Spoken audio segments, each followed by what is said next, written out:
문제를 한번 볼까요? 자, 1번 문제입니다.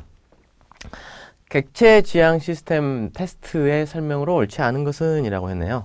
자, 객체 지향 프로그래밍에 대한 어떤 개념과 그 다음에 그 프로그래밍 상에서의 어떤 프로그램에 대한 어떤 테스트에 대한 문제네요. 자, 클래스에 대한 테스트를 할 때 필요로 하는 객체 상태를 고려하지 않는다. 자, 이거는요, 사실 우리가 그냥 느낌으로도 사실 답이 나올 수 있을 것 같아요. 클래스에 대한 테스트를 할 때, 필요로 하는 객체의 상태. 자, 이 객체라고 하는 것은 결국에는 클래스로부터 파생이 되어지는 거죠. 클래스라고 하는 템플릿으로부터 만들어지는 실체거든요. 그럼 이 실체의 상태, 여러 가지 어떤 상태들이 있을 거 아닙니까? 뭐 클래스의 성격에 따라서 다르긴 하겠습니다만. 이런 부분도 당연히 고려해야 되는 거 아닌가요? 결국에는 테스트하겠다는 것은 뭔가요? 정상적으로 이 객체가 그 어떤 여러 가지 어떤 다양한 상태를 가질 수 있는지, 또 그 상태 자체가 정상적인 건지 뭐 비정상적인 건지 이런 걸 우리가 확인하려고 하는 거 아닙니까? 그럼 당연히 고려를 해야 되는 거죠. 1번 문제가 1번이 벌써 틀렸고요. 계속 읽어보겠습니다. 클래스 클러스터 차원에서, 여기 클러스터라는 말은 이 그 어떤 이제 군집이라는 의미죠. 군집. 클래스들을 이렇게 묶어 놓은 거라고 보시면 됩니다. 그래서 클래스들을 묶었다, 그 말은 어떤 우리가 이야기를 생각해 볼 수 있을까요? 그렇죠. 뭐 일반화라든지 이런 개념들을 우리가 생각해 볼 수 있을 것 같아요.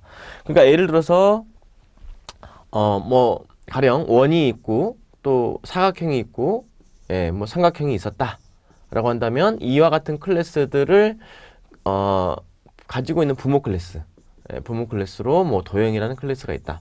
이런 것들이 이제 사실은 군집을 한 거죠. 군집, 클러스터를 만든 거죠. 자, 이런 어떤 클래스 클러스터 차원에서 상속을 해야 되겠죠. 캡슐화라든지 동적 바인딩, 이제 실행하는 과정에서 이렇게 바인딩하는 거, 연결하는 부분. 그 다음에 다형성, 예, 폴리모피즘이라고 하죠. 오버라이딩, 오버로딩이 있죠. 자, 이런 것 등의 이유로 관계가 맺어진 클래스들의 집합은 한 덩어리로 간주가 돼서 연결 관계가 제대로 되어 있는지를 확인을 해야 되겠죠. 예, 맞는 말입니다. 그 다음에 서브 클래스, 즉 자식 클래스를 테스트할 때, 자, 도형 클래스 밑에 있는 원이라든지 사각형과 같은 이런 어떤 자식 클래스를 테스트할 때는 부모 클래스의 테스트 케이스를 당연히 재사용할 수 있겠죠. 왜냐하면 부모 클래스로부터 상속을 받은 것이기 때문에 부모 클래스를 테스트할 때의 테스트 케이스는 그대로 자식 클래스에도 적용이 가능하겠죠. 결국에는 여기 있는 부모 클래스가 물려줬을 거니까, 그죠? 예, 그런 부분들을 재사용할 수 있을 겁니다. 물론 재사용을 하는 데 있어서 서브 클래스 같은 경우는 부모 클래스가 익스텐드가 된 거잖아요. 확장이 된 거니까 확장된 부분에 대한 테스트는 또 별도의 어떤 그 우리가 테스트 케이스를 만들 때 그런 부분들을 뭔가 추가를 해야 되는, 아마 그런 부분도 필요할 것 같죠. 자, 그 다음 클래스 차원에서 메서드 상호간, 메서드 상호간의 메서드라고 하는 것은 우리 그냥 C 언어로 얘기하자면 함수를 말하는 겁니다. 자, 또 메서드와 데이터 멤버 간의 연결 관계의 정확성을 확인을 해야 된다. 그러니까 이건 멤버 메서드를 말하는 거, 멤버 그 인스턴스 변수를 말하는 거죠. 그러니까 우리가 클래스가 있을 때 클래스 도형이 있다 라고 한다면 이 도형이라는 클래스에는 어떤 그 데이터 멤버가 있습니까? 가령 뭐 도형의 어떤 크기라든지 위치라든지 이런 것들이 데이터 멤버가 되겠죠. 멤버 데이터 변수. 그 다음에 메서드라고 하는 것은 뭐 예를 들어서 도형을 뭐 회전한다, 회전시킨다라는 메서드라든지 이런 것들이 아마 있을 것 같습니다. 그러면 얘네들 사이의 어떤 연결 관계의 정확성도 당연히 이렇게 확인이 되어야 되겠죠. 그래서 답은 1번이 되겠습니다. 자, 다음 2번 문제인데요. 자, 이것도 역시 마찬가지로 그 객체 지향에 대한 개념을 물어보고 있는 문제라고 볼 수 있겠죠. 자, 소프트웨어 재사용입니다. 자, 객체 지향을 하는 이유가 뭔가요? 결국 한번 만들어 둔 거를 버리지 않고 다시 쓰겠다라는 이야기지 않습니까? 자, 재사용에 대한 어떤 설명으로 옳지 않은 것은 이라고 되어 있네요. 자, 먼저 1번을 보니까요. 자, 사용자 인터페이스와 같은 표준은, 자, 인터페이스라고 하는 부분은, 자, 표준은 표준화된 재사용 가능한 컴포넌트의 집합으로 구현될 수 있다. 자, 표준화된, 네, 재사용 가능한 컴포넌트의 집합으로 표현이 되어질 수가 있겠죠. 네. 자, 그 다음 응용 시스템이라든지 그 다음에 컴포넌트 그리고 객체 함수는 재사용이 가능한 것들이죠. 네, 가능한 부분들. 그 다음에 소프트웨어 재사용은 기존의 소프트웨어를 활용을 하므로, 기존의 것을 활용하는 거 맞죠? 여기까지는 수정하거나 이해하기 위한 추가의 노력이 들지 않는 게 아니라 필요하죠. 네, 필요하죠. 이 부분이 틀렸네요. 그래서 답은 3번이 될 것 같습니다. 4번. 동일한 작업을 수차례 반복하는 대신 전문가들의 지식이 요약된 재사용 가능한 소프트웨어를 개발, 활용할 수 있다. 뭐 이런 부분들. 사실 뭐 이거 그렇게 많이 어려운 문제는 아니었죠. 그래서 여기 노력이 당연히 필요하죠. 재사용한다라고 해서 그걸 뭐 100% 있는 그대로 쓰는 게 아니잖아요. 기존에 있는 것을 그대로 쓰되 우리가 필요한 것들은 거기서 뭔가 추가되어지는 부분도 있을 수 있고 그 다음에 변경되어질 수 있는 부분도 있기 때문에 그렇죠. 네. 자, 3번 문제를 보겠습니다. 형상관리에 대한 설명으로 옳은 것은 이라고 했는데요. 자, 일단 형상관리에 대한 정의부터 해보죠. 형상관리가 뭐 하는 건가요, 이게? 자, 소프트웨어 개발 주기상에서 발생되는 여러 가지 산출물들이 있죠. 자, 뭐가 있을까요? 소스 코드도 당연히 있을 거고요. 그 다음에 우리가 그 문서를 계속 만들게 되죠. 문서 관리. 예, 문서가 있을 거고요. 뭐 이런 것들이 아마 있을 것 같은데 이런 것들을 우리가 이제 체계적으로 관리를 해서 무엇을 하기 위한 건가요? 결국에는 이거를 관리를 잘 하려고 하는 이유가 나중에 뭔가 변경사항이 생겼을 때 이 변경사항, 그러니까 프로그램에 대한 어떤 변경사항이 발생했을 때 이런 것들을 우리가 추적할 수 있어야 돼요. 변경사항에 대해서. 이런 것들을 용이하게 하고요. 또 한 가지는 이 프로그램에 대한 결국에는 무결성이죠. 무결성, 결함이 없는 성질. 이 무결성을 유지하기 위해서 형상관리라고 하는 것을 하는 거죠. 여기서 말하는 형상이라는 게 이런 것들을 말하는 거예요. 소스 코드라든지 문서 또 뭐가 있을까요? 뭐 개발 도구도 뭐 해당하겠죠. 이런 것들이 형상인데 이것들을 체계적으로 관리를 해가지고 결국에는 이런 변경사항을 추적하고 무결성을 유지하겠다. 그게 핵심인 거죠. 맞습니까? 네. 자, 그러면 한번 봐보죠. 컴포넌트 기반의 소프트웨어 개발 프로젝트에서는 형상 관리가 필요하지 않다라고 되어 있는데 일단 이거 그냥 상식적으로 생각을 해보죠. 어떤 기반이 컴포넌트 기반이라고 좀 되어 있는데 자, 소프트웨어 개발 프로젝트에서 형상 관리라고 하는 것을 필요하지 않을까요? 이거 당연히 필요합니다. 예, 형상 관리를 제대로 안 하면요 유지 보수하기가 굉장히 어렵습니다. 그러니까 여러분들께서 아마 개발을 해보신 분들은 아시겠지만 문서 작업 많이 하잖아요. 그죠? 예, 문서 해가지고 우리가 만든 프로그램에 대한 프로그램 설명서부터 시작해서 또 이렇게 버전 같은 것들을 계속 이렇게 우리가 관리를 해야 돼요. 버전 1.0 또 1.5 해가지고 어떤 내용이 변경이 됐는지 그런 내용들에 대해서 자세하게 다 기술을 해야 되는 거죠. 예. 이게 체계적으로 관리가 돼야지 어떤 부분이 언제 추가가 됐고 언제 뭐 빠졌고 변경됐고 이런 것들이 다 확인이 됩니다. 네. 그래서 당연히 필요한 거죠. 자, 베이스라인이라고 하는 것은 일단은 뭘 말하는 건가요? 이 베이스라인이라고 하는 것도 사실은 이 원시 코드하고 이게 바로 그 문서라든지 개발 도구 이런 것들에 대한 집합을 말하는 거예요. 베이스라인. 그러니까 베이스라인이라고 하는 것은 일단은 이 소프트웨어를 개발하는 특정 시점이 있다. 그러면 특정 시점에서 형상 항목들, 그러니까 원시 코드라든지 문서라든지 개발 도구 이런 것들이 소프트웨어 개발의 하나의 그 어떤 그 산출물로 사용되어질 수 있도록 하는 그 상태 집합을 우리가 베이스 라인이라고 보통 얘기를 합니다.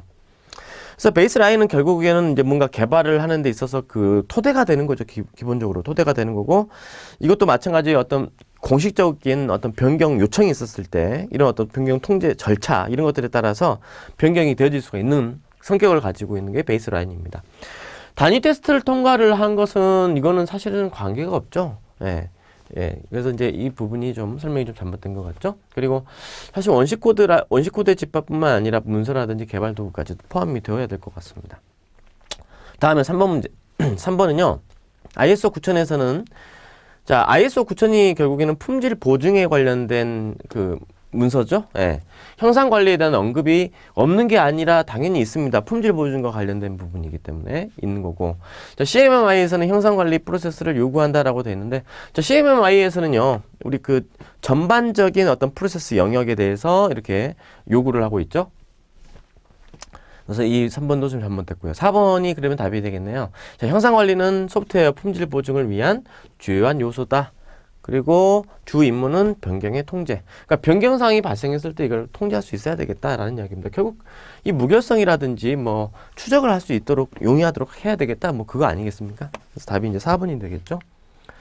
자, 그 다음에 4번 문제는 CMMI의 성숙도 단계에 해당하는 것은 이라고 좀 되어 있습니다.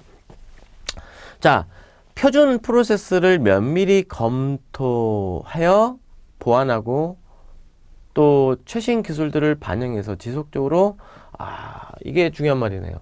프로세스를 개선을 하고 이 개선된 프로세스를 전 조직이 사용할 수 있는 정도의 성숙도 단계는 어디냐? 네, 이거는 바로 최적화 단계에 대한 설명입니다. 네, 최적화 단계. 가장 우리 CMMI 성숙도 단계에서 가장 높은 단계이죠. 5단계에 해당하는 최적화 단계가 되겠고. 이제 1단계부터 보자면 이제 우리가 초기 상태가 있죠. 초기 단계. 이니셜 단계라고 해서 이제 초기 단계가 있습니다. 자, 초기 단계는 결국 뭘 의미하는 건가요? 뭔가 영웅이 한 명 있는 거죠. 아주 슈퍼맨이 한 명 있습니다. 개발자인데 굉장히 똑똑한 슈퍼맨이 한 명 있고 그 사람이 그냥 사실상 전체 그 프로젝트를 좌우할 수 있는 사실 우리 그 실무에서도 보면은 그런 경우 많죠. 좀 작은 회사 같은 경우는요. 정말 그 프로그래밍을 잘하는 사람 한 사람에 의해서 프로젝트 전체가 성패가 좌우가 되는 그런 어떤 걸 많이 볼 수가 있습니다. 굉장히 그러니까 성숙도 단계로 봤을 때 성숙되지 않은 그 사람이 만약에 이직을 해버리면 어떻게 될까요? 그 해당 프로젝트는요. 그냥 포기를 해야 되는 뭐 그런 경우가 있을 수도 있겠습니다. 그러니까 이니셜은 결국 뭐예요? 뭔가 표준화된 프로세스가 아직 준비가 안 된 상태죠. 표준화된 뭔가 프로세스도 없어요. 프로세스도 없는 상태. 이런 상태를 말할 수 있고요. 또 그 뭔가 결과 예측이 좀 이렇게 딱 예측 자체를 하기가 어려운 그런 어떤 조직. 그래서 어떤 개인의 역량에 의해서 역량에 따라 이 프로젝트가 이 성패가 뭔가 그 좌우가 되어지는 이런 형태의 프로세스 단계가 바로 초기 단계라고 볼 수 있겠습니다. 레벨 1이 되겠죠. 그 다음에 이제 관리되고 있는 단계는 어느 정도 관리가 된다는 이야기인데, 자, 이건 이제 기본적인 프로세스를 구축을 했다는 이야기죠. 기본 프로세스를 어느 정도는 구축을 했다. 구축을 했고, 그리고 이제 이런 것들이 이제 좀 관리가 그래도 좀 이제 되고 있는, 관리가 정도 좀 되고 있는 그런 어떤 수준의 단계. 이게 관리 단계가 되겠습니다. 좀 더 나아졌네요. 그 다음에 정의 단계는 이제 세부적인, 그러니까 기본 프로세스가 아니라 이제는 그 프로세스에 좀 더 들어가가지고 세부적인 이제 프로세스가 구축이 된 거죠. 자, 이렇게 있어서 이제 사실은 여기에다가 이제 그 프로세스를 통제를 할 수 있는 통제 조직까지도 있는 단계. 그러면 이제는 정의 단계다. 이렇게 이야기를 합니다. 자, 그 다음에 정량적 관리라고 하죠. 이 정량이라는 말이 핵심입니다. 정량이라는 말이 핵심. 정량이라고 하는 게 뭔가요, 우리가? 보통 정성하고 정량을 두는데, 그러니까 수치로 뭔가 평가할 수 있는 그런 어떤 수준을 우리가 정량이라고 하죠. 정량적 평가 그렇게 얘기를 하죠. 자, 프로젝트 활동이 이제는 이제 프로젝트 활동이 정량적으로 표현이 될 수가 있는 거죠. 자, 프로젝트 활동이 정량적으로 관리가 되어지는 수준. 그래서 결국에는 정량적으로 평가가 되어지기 때문에 성과 예측이 가능해지는 겁니다. 성과 예측이 어느 정도 될 것인지를 예측할 수 있다. 이 정도 수준이면은 정량적 관리다. 그래서 이제 이런 부분들을 조금 이렇게 핵심적인 부분만 딱 그렇게 뽑아가지고 기억을 해두시면 될 것 같습니다. 자, 다음에 5번 문제요. 자, 인수 테스트에 대한 설명으로 옳지 않은 것은 이라고 했습니다. 자, 인수 테스트의 목적은 사용자에게 소프트웨어가 개발되어서 사용될 준비가 되었다. 사용될 준비가 되었다라고 하는 확신을 주기 위한 것이다. 맞습니다. 인수 테스트죠. 알파 테스트는 선택된 사용자가 사용자 환경에서 수행하는 인수 테스트다.